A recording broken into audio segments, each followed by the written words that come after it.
आज भगवान के लीला अवतारों की कथा।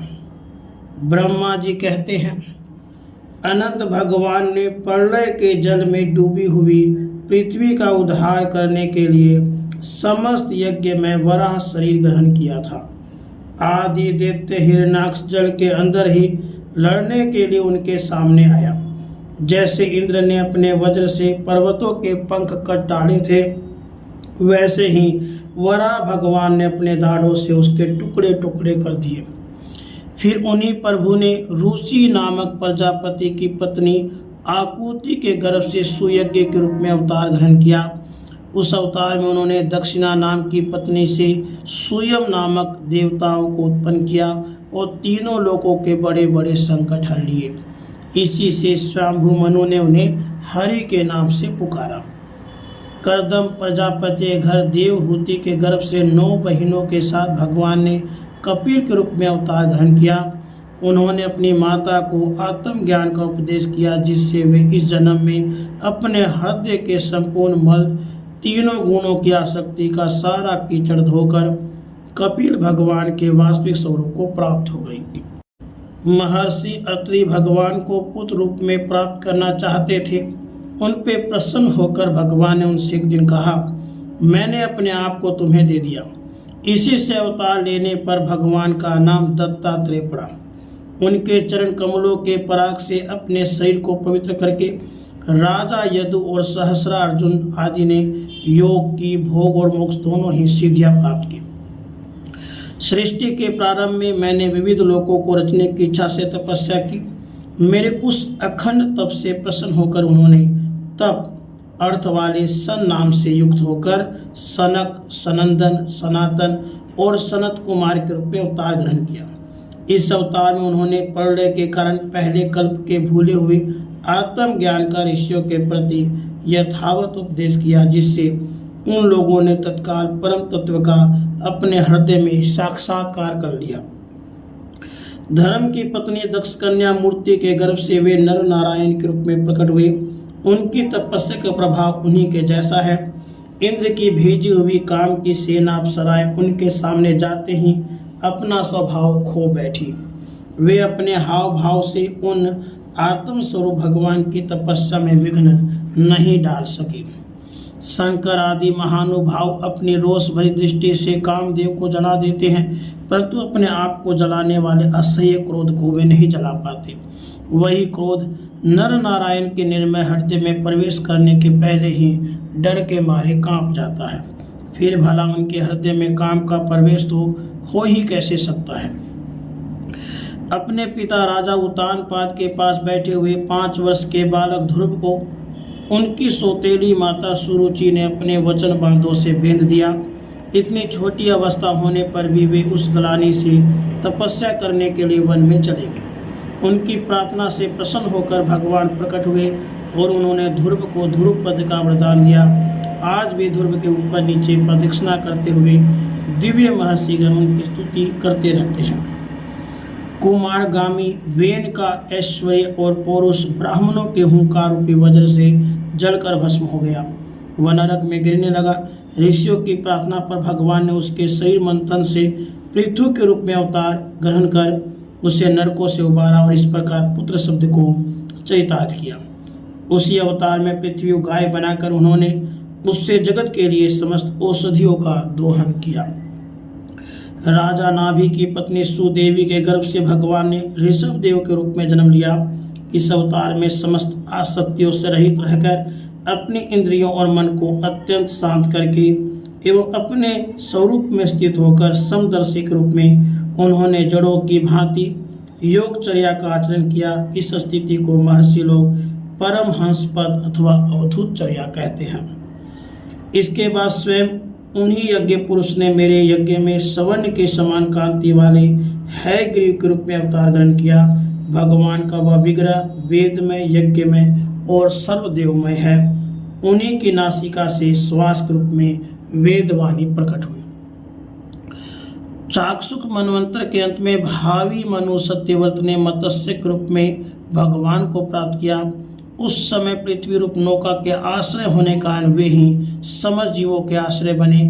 प्रलय के उस भयंकर जल में मेरे मुख से गिरे हुए वेदों को लेकर वे उसी में विहार करते रहे।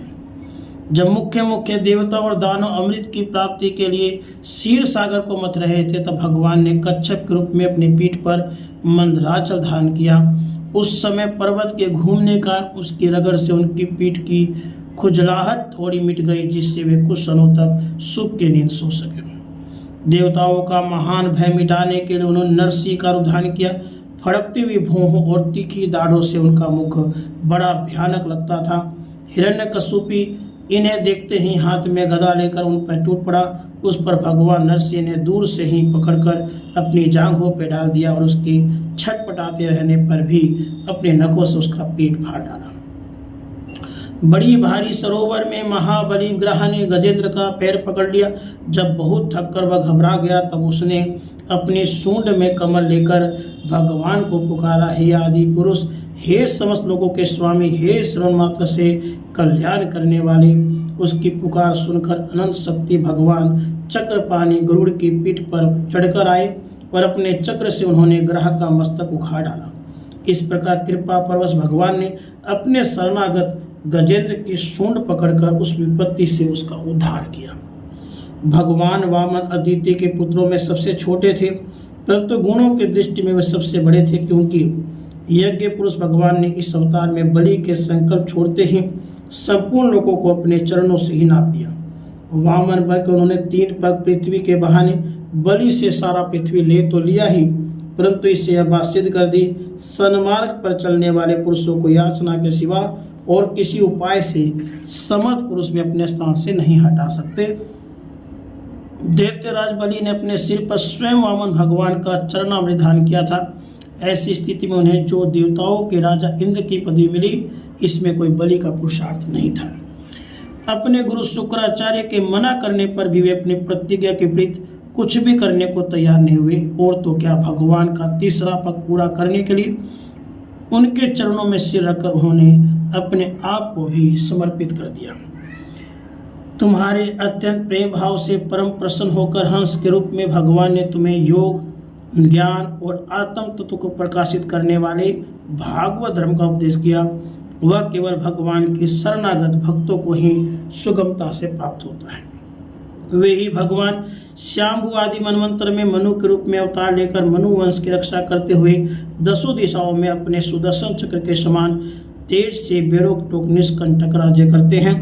तीनों लोकों के ऊपर सत्यलोक तक उनके चित्रों की कमनीय कृति फैल जाती है, और उसी रूप में वे समय समय पर पृथ्वी के भारभूत दुष्ट राजाओं का दमन भी करते रहते हैं। सब नाम धन्य नामक भगवान धन्वंतरी अपने नाम से ही बड़े बड़े रोगियों के रोग तत्काल नष्ट कर देते हैं। उन्होंने अमृत पिलाकर देवताओं को अमर कर दिया और दैत्यों के द्वारा हरण किए हुए उनके यज्ञ भाग उन्हें फिर से दिला दिए। उन्होंने अवतार लेकर संसार में आयुर्वेद का प्रवर्तन किया। जब संसार में ब्राह्मण द्रोही आर्य मर्यादा का उल्लंघन करने वाले नारक के क्षत्रिय अपने नाश के लिए ही देववश पड़ जाते हैं और पृथ्वी कांटे बन जाते हैं, तब भगवान महापराक्रमी परशुराम के रूप में अवतीर्ण होकर अपने तीखी धार वाले फरसे से 21 बार उनका संहार करते हैं। मायापति भगवान हम पर अनुग्रह करने के लिए अपनी कलाओं भरत, शत्रुघ्न और लक्ष्मण के साथ श्री राम के रूप में इक्ष्वाकु के रूप में अवतीर्ण होते हैं। इस अवतार में अपने पिता का आज्ञा पालन करने के लिए अपनी पत्नी और भाई के साथ वे वन में निवास करते हैं। उसी समय उनसे विरोध करके रावण उनके हाथों मरता है। त्रिपुर विमान को जलाने के लिए उद्धत शंकर के समान जिस समय भगवान राम शत्रु की नगरी लंका को भस्म करने के लिए समुद्र तट पर पहुंचते हैं, उस समय सीता के वियोग के कारण बढ़ी हुई क्रोधाग्नि से उनकी आंखें इतनी लाल हो जाती है कि उनकी दृष्टि से ही समुद्र के मगरमच्छ, सांप और ग्रह आदि जीव जलने लगते हैं और भय से थर थर कांपता हुआ समुद्र झटपट उन्हें मात दे देता है। जब रावण की कठोर छाती से टकराकर इंद्र के वाहन ऐरावत के दांत चूर चूर होकर चारों ओर फैल गए थे, जिससे दिशाएं सफेद हो गई थी, तब दिग्विजयी रावण घमंड में फूलकर हंसने लगा था। वही रावण जब रामचंद्र जी की पत्नी सीता जी को चुरा कर ले जाता है और लड़ाई के मैदान में उनसे लड़ने के लिए आता है, तब भगवान श्री राम के धनुष की टंकार से उसका घमंड चूर चूर हो जाता है।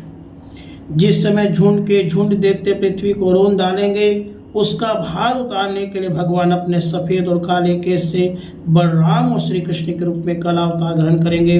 वे अपनी महिमा को प्रकट करने वाले इतने अद्भुत चित्र करेंगे कि संसार के मनुष्य उनकी लीलाओं का रहस्य बिल्कुल नहीं समझ सकेंगे।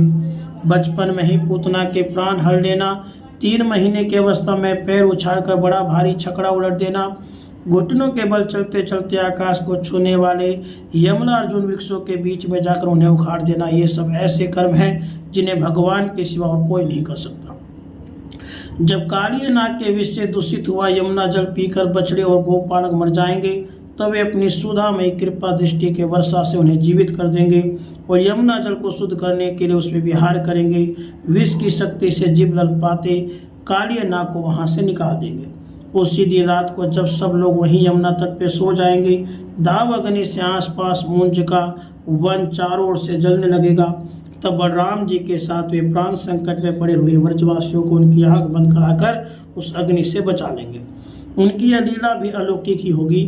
उनकी शक्ति वास्तव में अचिंत्य है। उनकी माता उन्हें बांधने के लिए जो जो रस्सी लाएंगी, उन्हें उनके उदर में पूरी नहीं पड़ेगी तो अंगुल छोटी ही रह जाएगी। तथा जम्भाई लेते समय श्री कृष्ण के मुख में 14 भुवन देखकर पहले तो यशोदा भयभीत हो जाएंगी, परंतु फिर वे संभल जाएंगे। वे नंद बाबा को अजगर के भय से और वरुण के पास से छुड़ाएंगे। मैं दानव का पुत्र भीमासुर जब गोपालों को पहाड़ की गुफाओं में बंद कर देगा, तो वे उन्हें भी वहां से बचा लाएंगे। गोकुल के लोगों को जो दिन रात काम धंधों में व्याकुल रहते हैं, रात को थक कर सो जाते हैं, साधनाहीन होने पर भी वे अपने परम धाम ले जाएंगे। जब श्री कृष्ण की सलाह से गोप लोग इंद्र का यज्ञ बंद कर देंगे, तब इंद्र वर्ज भूमि का नाश करने के लिए चारों ओर से मूसलाधार वर्षा करने लगेगा।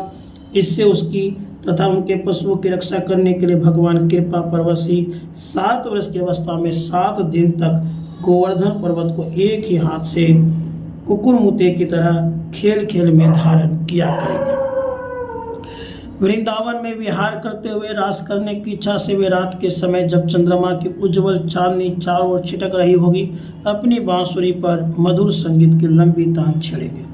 उससे प्रेम विवश होकर आई हुई गोपियों को जब कुबेर का सेवक शंख चूड़ हरण करेगा तो उसका सिर उतार देंगे। और बहुत से प्रलंबासुर, धेनुकासुर, बकासुर, केसी, अरिष्टासुर आदि दैत्य, चाणूर आदि पहलवान, कुवल्या पीढ़ हाथी, कंस, काल यवन, होमासुर, मिथ्या वासुदेव, साल, द्विविध वानर, बलवल, दंतवक्र, राजा नग्नजित के साथ बैल, संबरासुर, विदुरथ, रुक्मी आदि तथा काम्बोज, मत्स्य, कुरु, कैकय, श्रृंजय आदि देशों के राजा लोग एवं जो भी योद्धा धनुष धारण करके युद्ध के मैदान में आएंगे, वे सब बलराम, भीमसेन, अर्जुन आदि नामों के आड़ में स्वयं भगवान के द्वारा मारे जाकर उन्हीं के धाम में चले जाएंगे।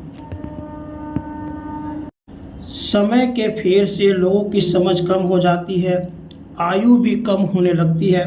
उस समय जब भगवान देखते हैं कि अब ये लोग मेरे तत्व को बतलाने वाली वेदवाणी को समझने में असमर्थ होते जा रहे हैं, तब प्रत्येक कल्प में सत्यवती गर्भ से व्यास के रूप में प्रकट होकर वे वेद रूपी वृक्ष का विभिन्न शाखाओं के रूप में विभाजन कर देते हैं। देवताओं के शत्रु दैत्य लोग भी वेद मार्ग का सहारा लेकर मैदानों के बनाए हुए अदृश्य वेग वाले नगरों में रहकर लोगों का सत्यानाश करने लगेंगे। तब भगवान लोगों की बुद्धि में मोह और अत्यंत लोभ उत्पन्न करने वाला वेश धारण करके बुद्ध के रूप में बहुत से उपधर्मों का उपदेश करेंगे।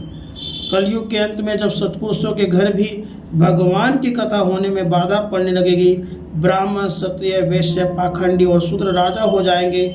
यहाँ तक कि कहीं भी सवधा, स्वाहा, वसटकार की ध्वनि देवता पितरों के श्रद्धा के बात तक नहीं सुनाई पड़ेगी। तब कलयुग का शासन करने के लिए भगवान कल की अवतार धारण करेंगे।